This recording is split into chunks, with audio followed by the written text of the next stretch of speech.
Feito por Elas, o podcast que discute o protagonismo das mulheres no audiovisual. Olá, eu sou Yasmin Evaristo. E eu sou Camila Vieira. E antes do nosso programa começar, nós queremos agradecer às nossas queridas madrinhas Carolina Roncone, Letícia Santinon, Lorena Luiz, Isadora Oliveira Prata, Elga Dornelas e os nossos madrinhos Thiago Maia e Pedro Dalbo. E você já sabe que para fazer esse podcast chegar até você, nós temos vários cursos de produção, então a gente pede para vocês contribuírem com a gente do jeito que for melhor. Pode ser pelo Pix, pode ser pela parceria com o aplicativo Orelo. Lembrando que o Pix é o nosso e-mail contato@feitoporelas.com.br. E essa parceria com o aplicativo Orelo, ele tem uma plataforma de financiamento coletivo, né? Então, se você gosta do nosso trabalho e quiser apoiar, é só acessar o orelo.cc/feitoporelas ou o próprio aplicativo da Orelo. E mais uma maneira de você ajudar a gente é recomendar o podcast para qualquer pessoa que você saiba que vai gostar do assunto. Então, chama os amigos, a família, os vizinhos e apresenta o Feito por Elas. E hoje a gente tá aqui gravando o nosso programa de número 200. Gente, aplausos. Domênica, aplausos! Embora, como a Isa pediu pra gente reforçar, no SoundCloud parece que são mais de 250, porque tinha uns drops especiais que não entraram na contagem, mas enfim, de episódios mesmos, longos, são 200. E pra esse episódio do mês de Halloween, o filme escolhido foi A Hora do Pesadelo 6, O Pesadelo Final, A Morte de Fred. Gente, eu adoro que filme cafona tem esses títulos enormes, né? Amo, amo, amo. 2 subtítulos, pois né? Pois é, 2 subtítulos. E é isso, lá em 91, que foi o ano de lançamento dele, ele foi levado muito a sério durante um bom tempo, como episódio final da franquia A Hora do Pesadelo, até que, um tempinho depois, o Wes Craven virou e falou, não, deixa eu acabar esse negócio direito, porque não tá rolando, tá muito esse finalzinho aqui. Mas a gente veio falar dele porque o roteiro e a direção desse filme foram assinados pela cineasta Rachel Talalay. Ela é uma estadunidense de Chicago, e nos últimos anos ela tem se destacado bastante como diretora de episódios e especiais da série britânica Doctor Who. E aí tem 3 coisas que eu acho que são importantes de falar aqui. Esse filme do Hora do Pesadelo é o primeiro e o único filme dirigido por uma mulher na franquia. É a estreia da Talalay como diretora. E, voltando ao assunto do Doctor Who, é bom lembrar que ela foi a primeira diretora nascida e criada nos Estados Unidos a dirigir um episódio de Doctor Who. Então, assim, merece muitos aplausos da gente. Outra coisa que é legal de falar também, importante, é que a Talalay dirigiu ali em 95 um filme chamado Tank Girl, Detonando o Futuro, que é baseado em uma HQ britânica que foi criada pelo Jamie Hewlett, que é o pai do visual da banda Gorillaz. Ele é o responsável por aquele visual, animação, né, pelos personagens animados que são a banda Gorillaz. E esse filme é sobre um futuro distópico, sem água, que se passa no ano de 2033. Então, assim, a gente tá muito perto. Eu acho que a gente tem que começar a ficar muito preocupado com o rolê de Tank Girl, porque esse aquecimento solar, mais essa data, olha, eu fiquei boladíssima, tá? E no Tank Girl a gente tem no elenco como atriz protagonista a Lori Petty, que faz a Rebecca Tank Girl, e uma jovem Naomi Watts, de cabelos castanhos escuros, bem no início da carreira, como a Jet Girl. Tô fazendo esse jabá todo desse filme, porque é lógico que eu já deixei ali minha influência no nosso grupo do Telegram, sabe, dos bastidores, e falei, gente, vamos fazer um episódio sobre Tank Girl, porque é muito meu guilty pleasure, eu acho que a gente precisa.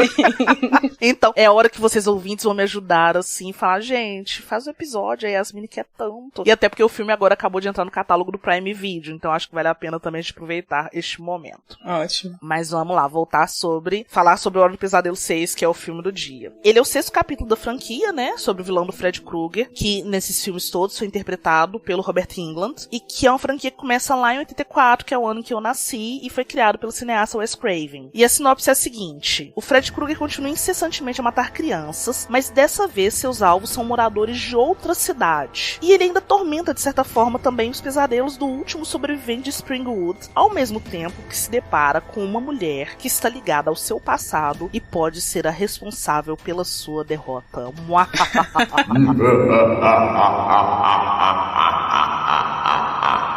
Eu adoro, eu tinha que colocar a risada maligna, porque é uma sinopse tão tosca quanto o filme. E assim, eu sou bem apaixonadinha por esse filme, defendo ele muito com unhas e dentes, mesmo que ele não tenha muita defesa, porque talvez ele seja um dos piores da franquia. Eu falo talvez um dos piores, porque eu já acho que o 3 e o 4 são bem razoáveis. O 5, pra mim, é a derrocada. Esses filmes todos, do 3 em diante, ficam na justificativa meio tola, assim, de por que o Fred é mau, enfim, uma bobagem. São caça-níqueis. 2. E aí eu quero adiantar pra todo mundo que estiver ouvindo a gente também, que não precisa ter visto os anteriores pra ver esse. Se você que tá ouvindo a gente já tiver visto o primeiro Hora do Pesadelo, pode ver esse sem medo e tal, porque ele meio que brinca de ser uma sequência direta, passando 10 anos depois, após esses fatos que abalaram Springwood pela segunda vez e tal. E o que me entretém nele fortemente é todo esse apelo que ele tem pra comédia. É um filme que praticamente ignora todo o pavor criado pela figura do Krueger, nos 5 episódios que o antecedem, e eu acho que é essa pegada que me agrada muito. E aí eu quero perguntar pra Camila, o que você achou? Porque eu sei que você não tinha assistido até então. Conta pra mim. Não tinha visto, mas eu achei super divertido, e eu acho uma pena que seja um filme tão odiado da franquia, porque mesmo que eu não tenha visto todos os 5 filmes anteriores, pro programa eu só revi o primeiro, que eu tinha visto na adolescência, e eram imagens que tinham me marcado, mas eu não me lembrava praticamente de nada da narrativa, e aí foi legal rever, e eu vi pela primeira vez o segundo, e agora o sexto, e eu entendi que esse filme da Talalay é uma paródia da persona do Fred, né? É praticamente assim, o filme o tempo todo é isso, né? Fica parodiando isso que foi criado, esse personagem que foi criado e que marcou a história do cinema, ainda marca, né? A história do cinema, e eu acho que faz todo sentido ter em algum momento, depois de 5 filmes da franquia, porque começa em 84, é isso? Isso, exatamente. A Hora do Pesadelo começa em 84, e aí chega em 91, com todos esses filmes, e aí assim, inevitavelmente eu acho que alguma coisa ia despencar pra outro lado que não fosse necessariamente o horror, né? Eu não sou daquelas puristas do gênero horror. Eu acho que dependendo da proposta, pode ser bem interessante misturar horror com comédia. E o Fred Krueger se tornou esse personagem muito icônico ali no final dos anos 80, sempre referenciado pela cultura pop, né? E nada mais natural que a Talalay chegasse nesse filme chutando a barraca mesmo e trazendo outras possibilidades de narrativas pro personagem. Com certeza. E concordo contigo, assim, ele destoa muito mesmo de toda a mitologia por trás do Krueger, assim. Só pra situar quem não viu os outros e tentar falar um pouquinho dos filmes que antecedem, né? Beleza, lá no primeiro filme a gente vê que o cara é um pedófilo que foi incinerado pela comunidade de Springwood, que eram jovens e que vão ser justamente os pais das vítimas dele nesse filme. Então, assim, ele é vil, ele é asqueroso, ele é baixo. E aí no episódio 6 a gente vai ver ele virando isso que você acabou de citar, né? Uma caricatura da caricatura que ele foi se tornando com o passar dos anos. Então, assim, se em 84 ele representava todo um meio de agressão sexual contra as crianças, no ano seguinte, em A Hora do Pesadelo 2, A Vingança do Fred, ele vira uma metáfora pra libido adolescente. E, assim, abrindo um parênteses, essa segunda parte, na última década, nas últimas 2 décadas, foi devidamente revisitada e colocada no seu lugar de um filme ícone do horror queer, sendo ponto de partida para um documentário muito bacana que chama Scream Queen, My Nightmare on Elm Street, que vai falar do legado da produção, dessa ressignificação dele e da vida do protagonista, o ator Mark Patton, que enfrentou uma série de discriminações ao longo da vida e, como consequência, doenças emocionais, tudo isso devido à orientação sexual dele. Mas assim, voltando à franquia, o 3, que é Os Guerreiros dos Sonhos, se passa em torno de um hospital psiquiátrico e dos jovens que estão internados lá e que estão diretamente ligados aos traumas provocados pelos assassinatos, né, que o Fred cometeu. Já o 4, que é o Mestre dos Sonhos, ele tá ligado ao terceiro, tem alguns personagens sobreviventes do anterior, e aí eles são atraídos pros sonhos de uma das vítimas, que é a Alice, que os sonhos dela servem de espaço para que o Fred consiga mais vítimas. E, só lembrando, isso tudo ainda tá rolando ali dentro da mesma cidade. E aí fica nessa lenga-lenga o tempo inteiro, e aí vem o 5º, que chama O Maior Horror de Fred, que tem esse Monstro dos Pesadelos perseguindo a Alice novamente, a Alice tá grávida e precisa salvar o bebê, gente. Esse eu preciso só de dar um destaque, que tem um bebê Fred Krueger,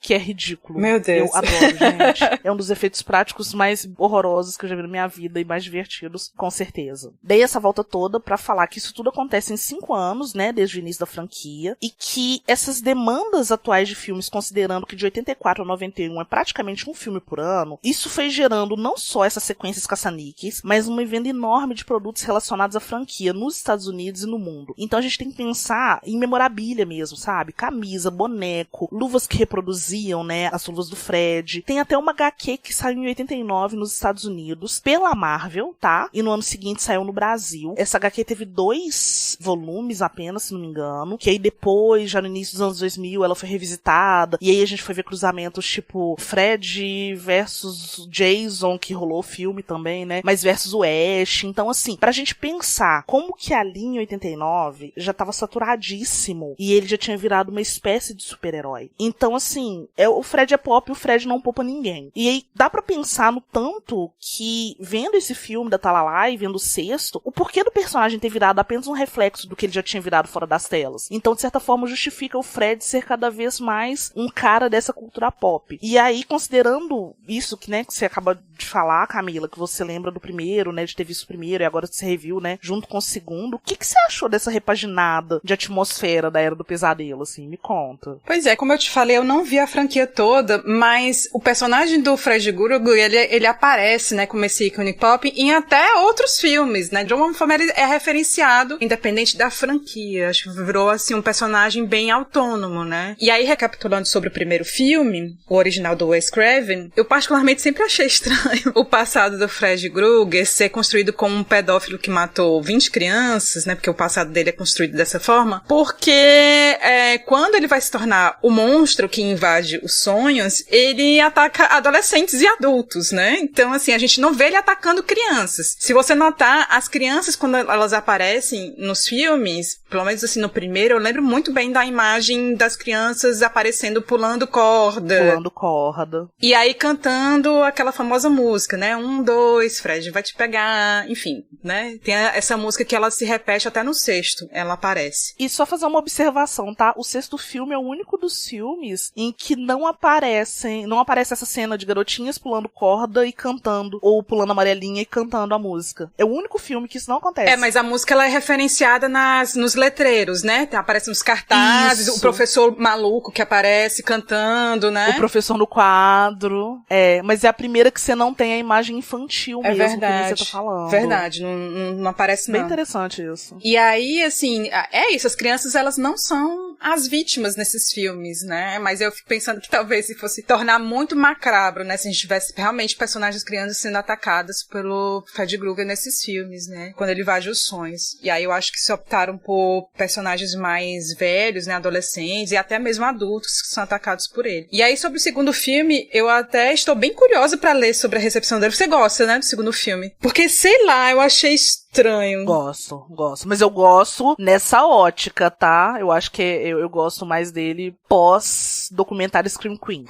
Porque aí você assiste o filme, você vê o doc, você fala assim, cara, a galera ressignificou o filme pra caramba. Assim. Sim, porque me pareceu ser uma mensagem meio estranha de cura gay, sabe? Uhum. Ou uma visão muito punitiva da vivência homossexual, né? O filme não diz isso, mas claramente, da forma como é construída, as sequências você dá a entender que o personagem, ele é isso, né? Tá sendo reprimido por causa da homossexualidade dele. E aí aparece ele no final com a menina, né? Assim, como se fosse assim. Aquela sequência do bar gay, do filme, aquele bar BDSM. Aliás, o segundo filme é cheio de referência BDSM, né? Numa pegada punitivista mesmo, como você tá falando. Ele é um filme que eu acho que ele ganha outro tom. Por conta do documentário. Por isso que eu acho que eu gosto muito dessa retomada que a galera fez nos últimos 20 anos. De rever o filme, de começar a repensar nele. E de trazer isso do protagonista não ser uma Scream Queen, mas um Scream Queen, né? O cara que grita, o personagem gay. Eu acho que você vai gostar do doc, assim. Eu vou procurar. Vou procurar e saber mais da recepção, até porque era um contexto de ascensão da AIDS, né? Eu fico pensando como é que isso tem a ver, se tem conexão. Né? E aí o sexto conseguiu me ganhar de cara por duas coisas, assim. Primeiro porque as personagens mulheres, né, que são muitas as vítimas, mulheres, pelo menos assim, no primeiro filme são várias, né? E no segundo, aí já vai mais pro personagem masculino, né? Mas nesse sexto, o que me interessou foi que essas personagens mulheres e o personagem negro não morrem, né? Eles são sobreviventes, eles vão até o final. E aí só morrem os rapazes brancos, né? Que na verdade são construídos como personagens bem estúpidos, né? E segundo, porque o filme é uma mistura muito maravilhosa de tudo que a gente já conhece e mais ama da cultura pop, né? Ou seja, não é só elevar o Fred Krueger como esse ícone pop que a gente já sabe, que já vinha sendo construído, sentido, mas todas as outras coisas, assim, que a gente geralmente consome da cultura pop, elas aparecem ali como referências. E eu achei isso extraordinário. Achei muito incrível. E é massa isso que você tá falando de cultura pop, porque assim, é muita referência mesmo. E aí, voltando um pouquinho no que você disse da canção, que as meninas sempre cantam, na verdade, duas inferências que eu quero fazer. A primeira é que depois ali do terceiro, quarto filme, eles meio que tentam justificar um pouco o fato do Fred não atacar crianças. Não é uma justificativa direta, mas fica meio que diluído ali no texto. Dá a entender de que a vingança dele, como ele vira essa criatura sobrenatural, ele não quer mais atacar as crianças. Ele quer atacar o futuro das pessoas daquela cidade. Então é meio que matar os filhos das pessoas que eram jovens e mataram eles, talvez seja uma forma de tirar uma esperança de um futuro. Enfim, assim, não fica bem explicado, não tô nem tentando justificar. Só tô realmente, assim, mostrando como que nem eles conseguem explicar o porquê da escolha. E que eu acredito que seja muito isso que você falou. Talvez não querer um choque, um estranhamento tão grande de mostrar violências, né, contra crianças. O que é uma coisa curiosa, porque aí em 92, que é o sétimo filme, 94, porque ele é antes do Pânico 2 anos, 94. O Wes retoma, né, a história da protagonista do primeiro filme, só que em vez de ser a história do filme, é a atriz e os atores passando por uma coisa sobrenatural misturada com um stalker. E aí a atriz que protagoniza a mocinha do primeiro filme, ela tem um filho. E esse Fred do imaginário do roteiro, mas do imaginário externo, porque rola uma coisa de entender que uma lenda urbana, um mito como esse, ele só existe se as pessoas acreditam. Então, por que o Fred sai do roteiro e começa a atacar as pessoas envolvidas? Porque ele começou a fazer parte de uma crença muito maior, né, do que só o filme. E aí ele começa a perseguir o filho da personagem. Eu acho que é a primeira vez que você tem realmente o Fred diretamente tentando atacar uma criança. E eu só pensei nisso agora. Bem interessante mesmo. Eu acho que você vai gostar muito desse filme, assim. Enfim, assista. Maratone a franquia. E a outra coisa com relação à música, né, já tinha falado isso, que é o único filme da franquia que não tem essa imagem das garotinhas ou pulando corda, ou brincando na rua e cantando a musiquinha do Fred. Porque sempre acontece de aparecer elas ali na graminha verde, de roupinha branca, de lacinho na cabeça e tal, né? Dessa vez não tem. Mas essa coisa da canção aparecer em placas me fez pensar também nessa referência de cultura pop e principalmente nessa pegada de quadrinho de desenho animado. Porque o primeiro verso, né? 1, 2, Fred vai te pegar, aparece quando a psicóloga e o John Doe chegam na cidade e aí eles olham pro chão e tem um Fred gigantesco desenhado de giz no meio da rua, assim, né? O 3-4 aparece, como você disse, com o professor. Quando ele abaixa o slide, não é quando ele levanta o quadro, enfim, alguma coisa assim. Tá lá grafado. E aí depois eu só lembro do 9 e 10, os outros eu não lembro onde que aparecem. Mas eu lembro que o 9 e 10 aparece na hora que ela tá passando na rua, a psicóloga. Ela tá passando na rua, depois ela sai da casa da mãe dela e tá chovendo. E aí tem tipo um jornal, assim. Então eu acho que tem uma pegada muito forte de quadrinho essa escolha. De como que ele aparece e também da forma, da decupagem mesmo. Como que a decupagem é feita pra que se assemelhe a uma HQ. Legal. E aí o filme tem isso, né? Referências de Mágico de Oz a cartoons e HQs de formas aleatórias. E aí, só completando, assim, eu gosto muito do que você disse desses sobreviventes, né? De ter um personagem negro que sobrevive. Porque antes do Doc, que nesse sexto filme é interpretado pelo Yaphet Kotto, vamos pensar que o Yaphet Kotto em 79 tava matando o Alien, né, gente? Ele tinha que, no mínimo, vencer o Fred, por favor.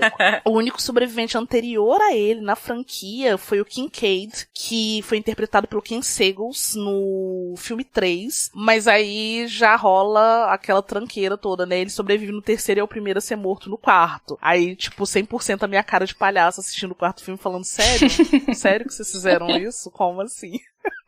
Eu tô bem curioso pra ver esse terceiro filme, que se passa no hospital psiquiátrico. E acho que eu vou ver a franquia como um todo, pra ver até onde esses roteiristas, esses criadores chegaram, né, com esse personagem. Acho que são inúmeras possibilidades, né, eu fico pensando nisso. E aí, sobre as várias referências do sexto, a sequência inicial já lembra logo o Mágico de Oz, né, com a casa do John Doe lá voando e tal, e o Fred passando pela janela com uma vassoura, gente, com a bruxa amada a história.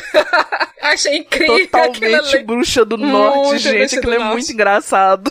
Ela chega antes da casa cair, né? Despencar, porque no Mágico de Oz despenca, né? E ela tá embaixo, né? A bruxa do norte tá embaixo da casa. E eu adoro a participação do Glenn, que é o personagem, o namoradinho da Nancy, né? Do primeiro filme, que é o Johnny Depp, né? Aliás, eu nem sabia que A Hora do Pesadelo foi a primeira participação do Johnny Depp no cinema, né? Mas aí o personagem Glenn faz uma participação muito rápida, né? Ele aparece ali no programa de TV explicando como é que é o cérebro de alguém que se droga como Spencer, né? Que é como um ovo frito. E aí, de repente, aparece... A gente é maravilhoso, muito legal. Porque é zoação o tempo todo, né? O filme é uma zoação o tempo todo. O tempo inteiro. É legal pensar que o Spencer, anos depois, viria a ser o John, né? O pai do Garfield. A gente falou de quadrinhos, olha as coincidências, né? É o Breckin Meyer que interpreta ele. E, aliás, Breckin Meyer, nos anos 90, ele conseguiu zerar personagens maconheiros, né? Porque eu tava lembrando que ele também é o garoto maconheiro do Patricinha de Beverly Hills. Nossa, é mesmo? O namoradinho, não é? Pois é. Cara, Breckin Meyer é muito cara de chapado. Não é isso? Aproveitaram o ator pra fazer esses personagens. Sim. E aí, outro ponto alto desse sexto filme é o Fred Krueger jogando videogame, né, com a vida do Spencer. E quando isso sai da TV para a vida real, tem toda a questão do pula-pula, né, o Spencer lá pula-pula, as passagens de nível na casa, e é muito bom, gente, é muito bom. E ainda roubam o console do Fred, só que ele tem outro na luva dele, e ele não para. E ele termina dizendo, nice graphics. É muito bom, gente. E aí, um outro momento que eu acho notável no filme é quando o Fred rouba o aparelho auditivo do Carlos, né? E isso vira uma incrível arquitetura de jogo com som. Desde usar, assim, o som na amplificação do ruído, né? Com aquelas cenas lá dos pregos que caem, né? Até o uso do silêncio, né? E aí eu acho que sobre essa sequência, acho que tem uma informação importante a dizer, né? Sobre a montadora do filme, que é a Janice Hampton. Ela também fez a edição de som de filmes bem conhecidos, né? Edição de som de filmes bem conhecidos, como De Volta pro Futuro e O Gigolô Americano. Então eu imagino que deve ter sido bem divertida pra ela fazer a montagem, né, dessa sequência que brinca com o som, né? Já que ela veio com esse repertório da edição de som de outros filmes. Pois é, revendo o filme, que ano passado eu maratonei a franquia inteira, né? E aí, revendo o filme hoje, uma coisa que eu comentei, assim, bem por alto com alguns amigos, mas eu quero comentar aqui, assim, quem já me conhece há bastante tempo sabe que eu tive pânico do Fred por muitos anos da minha vida. A minha mãe não me deixava ver filmes de terror, né? Porque ela sabia que eu sempre... mas ela sabia que eu sou muito criativa, muito imaginativa, assim mesmo. Ela já conhecia a filha que ela tinha. E eu tenho desde que eu revi ele ano passado, eu fico com a sensação de que esse sexto filme era um que passava com muita frequência no cinema em casa. Porque eu lembro nitidamente dessa cena dos pregos caindo. E eu lembro dessa coisa dele, assim, porque é isso, né? Ele joga um preguinho, aí o cara pega e aí ele olha, assim, pra cima e faz aquela cara, dá aquela balançadinha nas luvas, assim, e joga aquele monte de pregos. E aí, inclusive, assim, durante muito tempo, eu achava que essa cena era do Mestre dos Desejos, que também é um filmão de horror aí, da época e tal. E aí, depois, assim, revendo, eu fiquei, cara, eu acho que foi esse, talvez, o filme que me gerou traumas por muitos anos, porque eu assisti escondido, obviamente, o Fred Krueger, eu queria ser uma pessoa legal na escola que tivesse visto também. E eu passei uma semana sonhando com o Fred. Nossa. E eu dei uma trabalheira pra minha mãe, assim, em termos de pesadelo. Mas isso, né, 8, 9 anos de idade, 7, por aí, não tinha mais que 9 anos. Então, com certeza, pegou demais. E você tá falando disso, né, essa luva do Fred, essa luva dele, pra mim, é o bate-cinto do Fred Krueger, porque eu acho maravilhoso que ele consegue manipular tudo ali. E é muito divertido que nessas sequências, assim, tem um monte de erro de continuidade. Vários. Eu não sei se você percebeu. Você viu? Gente, então assim, ele tá jogando com as pernas apoiadas na mesa, e aí é um corte de cena super rápido que não dá pra ele descer as pernas, e aí ele tá com outra posição. A orelha mesmo, você percebeu que a orelha que foi ferida muda? Sim. Ele usa aparelho na orelha direita, o Fred arranca a orelha direita, depois ele bota o aparelho na orelha esquerda. Sim. Não faz sentido. Uma outra coisa que eu amo, gente, e é por isso que eu falo assim, mesmo ele sendo um filme tosco, até esses erros são divertidos. Na cena que o Breckin Meyer virou nesse objeto de jogo porque ele não acordou do pesadelo, tem a sequência que ele vai cair da escada. Prestem atenção, gente, dá pra você ver o fio exatamente segurando ele pra ele poder fazer a inclinação do corpo. É muito muito bom. É muito bom. É muito, muito perfeito. E assim, sobre mais curiosidades do filme, né? Aproveitando que você tá falando de som, a trilha original dele foi executada e refeita pelo Brian May, do Queen. Então, aquela sequenciazinha inicial que tem, que é a versão da composição original do Charles Bernstein, com alguns sintetizadores, uns riffzinhos de guitarra, são todas feitas pelo Brian May, do Queen. Eu nem sabia também. Dessa vez, agora que vendo, que eu olhei assim na abertura, falei, gente, será que esse Brian May é o mesmo que eu tô pensando? Aí dei um Google e descobri que sim. E outra coisa interessante também é que o marido da Talalay, o Rupert Harvey, ele foi produtor do filme 5 da franquia. E aí, assim, não tem uma data exata de quando eles se casaram. Parece que eles já namoravam há um tempo e tal. E ele meio que foi uma ponte pra ela pegar a direção dessa sequência. Então é bem massa, assim, como que ela também tá com um cara que tá casado até hoje com ele. Como que eles são envolvidos com filmes de terror. Ele é roteirista do Criaturas 3 e 4, se não me engano. E ele foi produtor desses remakes que tiveram do Criaturas nos últimos anos também, né? Então, a gente tá falando de filmes dos anos 80, 90, que já foram resgatados também agora nos anos 2000. E só mais uma curiosidadezinha que eu li agora de manhã que eu achei o máximo. O casamento deles foi celebrado pelo John Waters, porque o John Waters é amigo íntimo do marido dela. Nossa! Eu achei isso o máximo, cara. Pensa você ser casada pelo John Waters. Gente, eu quero muito ser amiga dela, de verdade. Nossa! De verdade. Nossa, Criaturas fez parte da minha infância, assim. Eu lembro muito de Criaturas. Até vou recuperar essa franquia aí também. Pois é, outra que precisa ser vista também. Outra que precisa ser revisitada, né? E aí eu lembrei aqui de uma outra referência ótima que aparece na sequência do Parque de Diversões, né? Que tem só adultos estranhos, não tem crianças, né, naquele parque. E aí o Spencer fala, estamos em Twin Peaks aqui, que só tem adultos estranhos, né?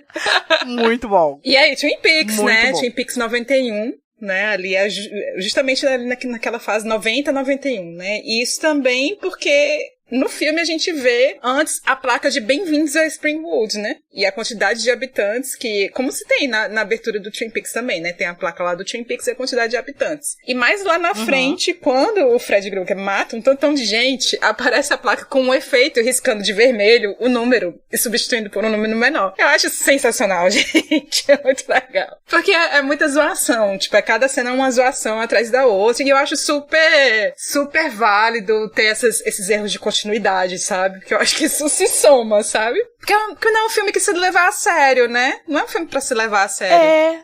E eu acho que tem uma coisa muito massa, assim, porque, óbvio, você já vê que esses filmes, quanto mais próximos eles vão ficando ali de 88 pra cá, mais efeitos gráficos de CGI são usados. Desde o primeiro tem. Mas eu acho que aí o CGI vai ficando cada vez mais recorrente, assim. Mas eles não abrem mão dos efeitos práticos. O portal, que tem logo ali no finalzinho, quando essa protagonista, né, vai entrar no mundo dos sonhos, aqui é a psicóloga. Sim. Aquele portal feito todo, assim, você vê que ele é todo artesanal. Aquilo é lindíssimo, porque, assim, ele tá também fazendo referências a algumas coisinhas de filmes anteriores. Tem uma cena no quarto, se não me engano, que tem uma coisa do corpo, de ter tipo uma porta, que é tipo um corpo, assim, com a cabeça do Fred, e aí as almas das pessoas que ele matou ficam presas no corpo e você vê elas movimentando, assim, tipo as cabeças na pele, sabe? Que é uma das coisas gráficas mais bonitas que eu já vi na minha vida, assim. Você olha e fala, cara, tudo bem, datado, tosco, hoje em dia seria melhor, mas assim, é lindo, é lindo. Você pega a data e fala assim, cara, isso é lindo. Hoje em dia, fica usando esses CGI de